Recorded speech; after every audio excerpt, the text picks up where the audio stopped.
actually glad. I've been receiving a lot of important questions from the parents, and I'm really happy to answer them. One of the very important questions that has come up to me today is which subject should be opted in standard 10th board. I think this is related to the optional subjects that the students have to choose in the standard 10. Now, the choice that a student has to make is usually bordering around, should I choose Hindi or should I choose Sanskrit as a language to study in the board exam? If you ask me a straight question, what subject should I choose, Hindi and Sanskrit, I would close my eyes and say choose Sanskrit. Now let me explain to you why I would choose Sanskrit above Hindi. So you must look at the three important advantages that we have when we choose Sanskrit as a second language or Sanskrit as an optional language. First of all, Sanskrit is a subject that is easily mastered by the students in the standard 10th.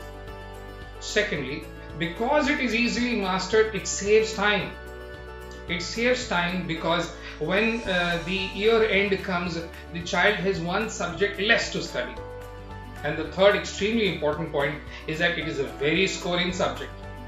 So looking at these three advantages, I would choose Sanskrit over Hindi, right? When I say scoring, it is extremely important to note a scoring subject will help the child to maximize the marks that he gets in the board exam, and the overall grades will improve for the student. Now let's take an example. In Sanskrit, it is possible to get 95, 98, 99, 100. But in Hindi, however well you try, even if you work very hard, it is quite likely that every student normally comes around 85. So by choosing Sanskrit with lesser effort, we are getting 10 to 15 more marks, extra marks, which is going to greatly impact the overall result in the SSC certificate.